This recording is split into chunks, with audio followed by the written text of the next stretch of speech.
Welcome to English Square. Today's story is not just about success, it is about transformation. Imagine this: two college dropouts, a quiet, dusty garage, a dim yellow light flickering above, the faint smell of hot solder filling the air, and an idea. The world, almost ignored. No investors, no certainty, only belief. Or maybe, something more dangerous, the refusal to think small. From that silent, dust-filled garage, they didn't just build a company. They rewrote the future. In this English listening practice, don't just listen. Pause, feel each word, let the rhythm guide your mind. Because here, you will improve your English fluency and vocabulary, not by memorizing rules, but by living a story that changed modern business forever. As we learn English through storytelling, you will step inside the mind of Steve Jobs, a man who did not follow the market. He made the market follow him. His obsession with perfection, his failures, sharp and painful, and his relentless ambition that turned simple circuit boards into a billion-dollar revolution. But now, a question.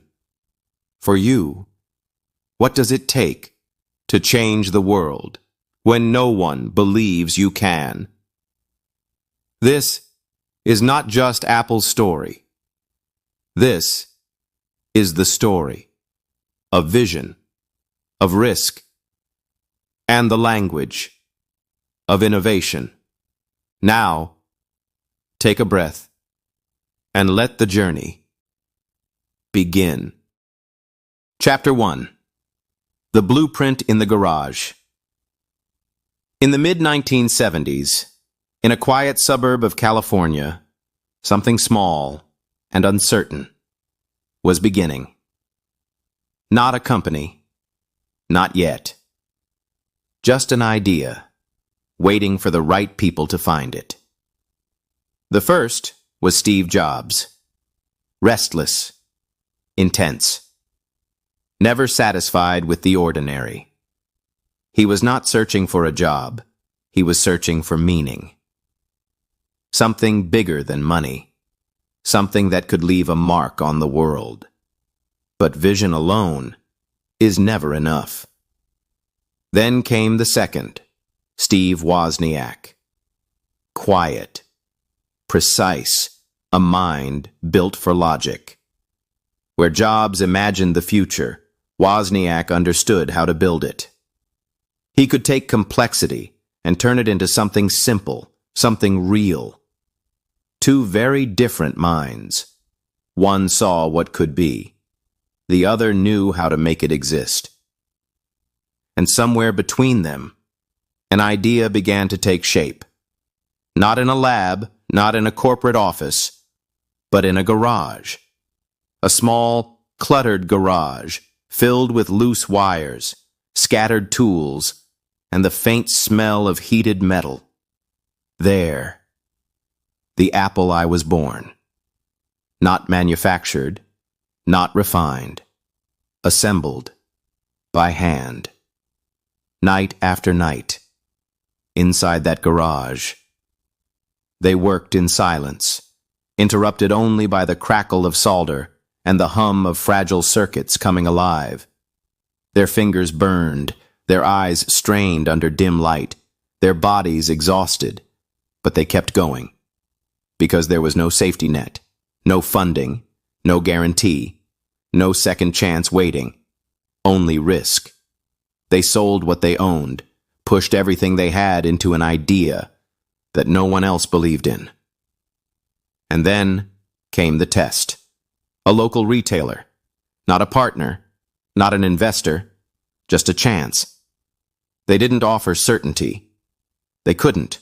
Only a promise, held together by wires and belief.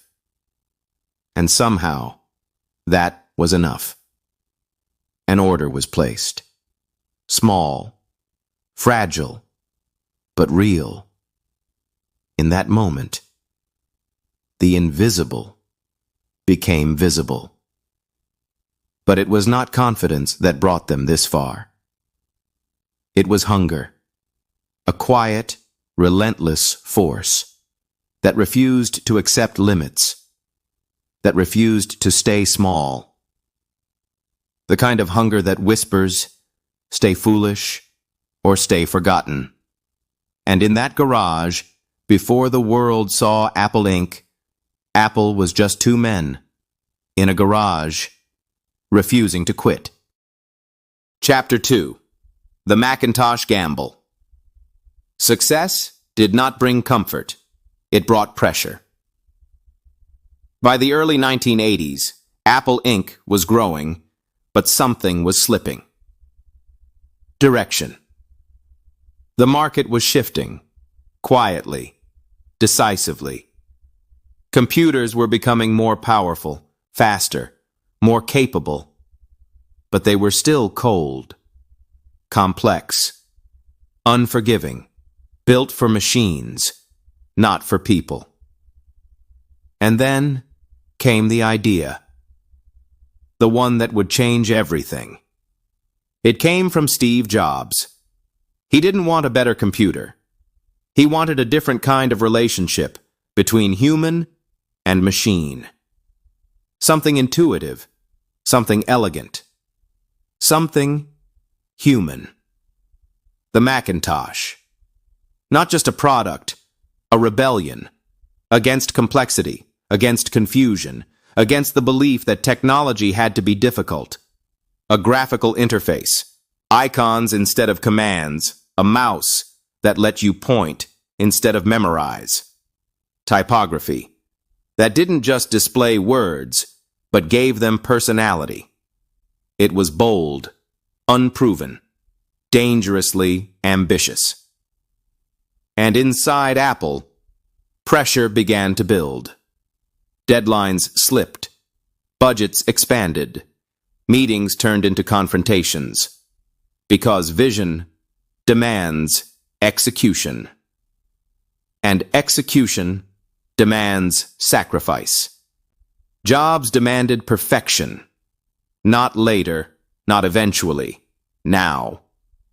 Engineers worked longer hours, pushed beyond limits. Some believed they were building the future. Others felt they were being consumed by it. The line between passion and exhaustion began to blur. Still, they continued. Because they knew, if it worked, it would change everything. And in 1984, the Macintosh was unveiled. It didn't just enter the market, it challenged it. For the first time, a machine didn't ask people to think like computers. It learned to speak like them. It changed the conversation about what a computer could be. But inside the company, the cost had already been paid. Tension didn't disappear. It deepened. Power struggles intensified. Alliances shifted. Trust eroded. And then, the breaking point. Quiet, sudden, irreversible. The man who built Apple Inc. was forced out of it. Not by failure, but by conflict. Because sometimes, the greatest risk is not building something new. It is surviving what it takes to build it. Chapter 3. Exile and the Phoenix. Exile is not always loud. Sometimes it is silent. After leaving Apple Inc., Steve Jobs entered a period many called failure. But failure can be deceptive. It doesn't always mean the end. Sometimes it is a beginning in disguise. He founded Next, a company built on advanced computing, elegant, powerful, visionary, but too early for its time, too expensive for its market. It struggled, slowly, quietly, relentlessly. Then, another move. He acquired a small animation studio, unknown, unproven, later known as Pixar. At first, it nearly collapsed. Money drained. Projects stalled. Doubt returned. The same doubt he thought he had left behind. But Jobs did not retreat. He adapted. He refined. He endured. Because some people don't break under pressure, they evolve. And then, everything changed. Pixar released Toy Story. It was not just a film, it was a breakthrough. A new way of storytelling, where technology and emotion became one. The world noticed. For the first time, failure began to look like preparation. But while Jobs was rising again, Apple Inc. was falling. Poor decisions, fragmented strategy, a company losing its identity. The innovation was fading, the direction unclear. By 1997, Apple was desperate, and desperation often leads back to truth. So they called him back. Steve Jobs returned, but not as the same man, not the dreamer who had left. Something had changed. Failure had sharpened him. Struggle had refined him. Loss had focused him. The man who left in defeat returned as something harder to break. He came back more disciplined, more precise, more dangerous. Because this time, he didn't come back to fix Apple. He came back as the fire that would remake it. Chapter 4. The Era of Pocket Revolutions. When Steve Jobs came back to Apple Inc., the company was still standing, but it was no longer leading. Survival was possible, but survival was not enough. What Apple needed was reinvention.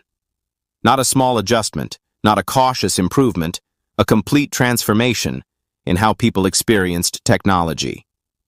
The first signal came quietly, but it was impossible to ignore. The iMac. Bright, bold, almost playful. At a time when computers were dull, beige, and forgettable, this machine stood out.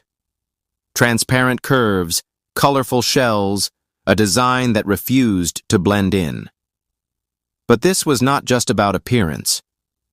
It was about emotion. For the first time, a computer felt approachable. Less like a machine, more like something personal. Not just a device, a statement.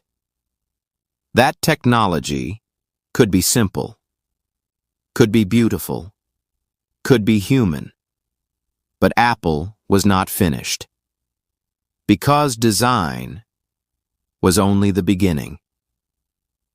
Then came something smaller, something quieter, but far more disruptive. The iPod.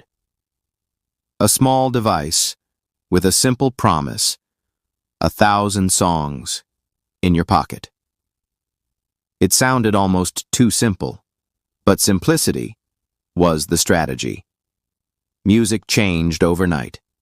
No more CDs. No more physical limits. Entire libraries compressed into something you could hold in your hand. Music became personal, portable, instant, always with you. And with that, Apple didn't just sell a product, it changed behavior. The way people listened, the way they carried memories, the way they connected with sound. But even that was only a step, because the real shift was still coming. Then, in 2007, everything changed. The iPhone. It was introduced as a phone. But from the very beginning, it was something else, something bigger. A platform that could evolve. A gateway to a new kind of digital life. A single device that replaced many. Touchscreens replaced buttons, apps replaced limitations.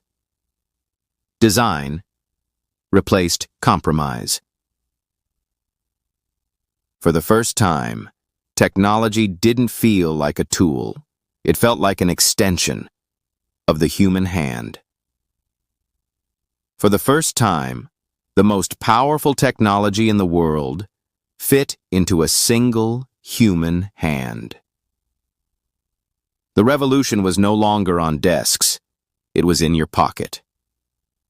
And in that moment, the relationship between humans and machines changed forever. Apple was no longer just building computers. It was building an ecosystem. Hardware, software, services, connected, synchronized, seamlessly integrated into everyday life, from your pocket to your desk to your daily routine. Everything worked together, effortlessly, and the world did not question it. It followed, quietly, rapidly, completely. Because true innovation does not force change. It makes change feel natural. And this time, Apple did not just adapt to the future, it defined it. Chapter 5. A Legacy Beyond Hardware. Today, in 2026, Apple Inc. stands at the edge of another frontier. Not just in products, not just in design, but in the way humans interact with technology itself. Spatial computing, where digital worlds blend seamlessly with physical space. Artificial intelligence that learns, adapts, responds, almost like a living system. And beyond all of it, a quiet ambition to erase the boundary between human and machine. Everything connected. Everything integrated. Everything designed to feel effortless. But behind this future, behind the glass screens, the invisible code, the polished simplicity, the real story remains unchanged. It is not about devices. It never was. It is about something deeper. Relentless ambition, the kind that refuses to settle, even after success. Constant iteration, the discipline to improve, refine, rebuild again and again and again. And above all, the courage to begin again, even after losing everything. Because the journey of Apple Inc. was never a straight line. It was messy, uncertain, filled with risk, failure, and moments that could have ended it all. But each time, it returned. Stronger, sharper, more focused. And that is the real legacy.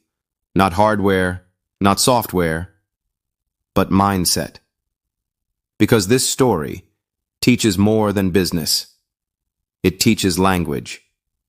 Not just words you hear, but words you understand, and words you use. Words like vision, the ability to see what does not yet exist. Resilience, the strength to continue when stopping feels easier. Innovation, the courage to challenge what already works. Disruption, the willingness to change the rules entirely. These are not just vocabulary. They are tools you can carry into your own life, your own journey, your own future. Because in the end, the real question is not, what did they build? The real question is, what will you build with what you've learned? What idea will you protect when no one else believes in it? What risk will you take when the outcome is uncertain? What future will you choose to create? Because this story is not just about Apple Inc. It never was. It is about possibility. And now, that possibility is yours. Because the next great story is not waiting to be told. It is waiting to be built by you. The next revolution is not theirs anymore. It's yours.